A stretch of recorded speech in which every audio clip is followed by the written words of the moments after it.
Diabetes ఉన్న వాళ్ళలో మీకున్న అండర్స్టాండింగ్ లో ప్రోటీన్ తో పాటు ఇంకొకటి చాలా చాలా ఇంపార్టెంట్, అది డైటరీ ఫైబర్. ఫైబర్ అన్నది, ఫైబర్ ఫుడ్ అన్నది మస్ట్. ఫైబర్ ఫుడ్ అందరికి అవసరం, మీకు అవసరం, నాకు అవసరం, అందరికి అవసరం.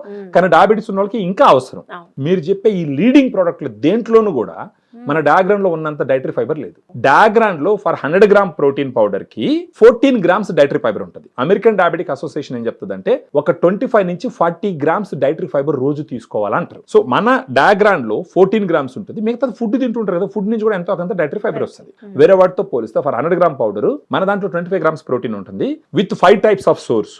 వేరే వాటిలో 20 గ్రామ్స్ ఉంటుంది with 2 types of source, at the maximum 3 types of source. దీంట్లో వచ్చి సోయా, వే, కెసిన్.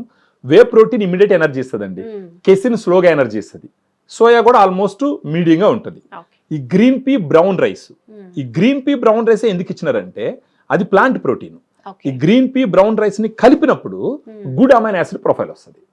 ఆ గుడ్ అమైనో యాసిడ్ ప్రొఫైల్ వచ్చిందంటే ఆటోమేటిక్ గా ఫ్యాట్ బర్నింగ్ ఉంటుంది, మజిల్ మాస్ ఇంక్రీజ్ అవుతుంది, గ్లూకోజ్ యూటిలైజేషన్ జరుగుతుంది, త్రూ అవుట్ ఎనర్జీ ఉంటుంది, ఫైబర్ కూడా ఉంటుంది. ఓవర్ పీరియడ్ ఆఫ్ టైమ్ వీళ్ళు గ్లూకోజ్ లెవెల్ కంట్రోల్ అయిందంటే వాళ్ళు వాడేటటువంటి టాబ్లెట్స్ నంబర్ కూడా తగ్గించుకోవచ్చు, డోసెస్ తగ్గించుకోవచ్చు, వాటి వల్ల వచ్చే సైడ్ ఎఫెక్ట్స్ తగ్గించుకోవచ్చు.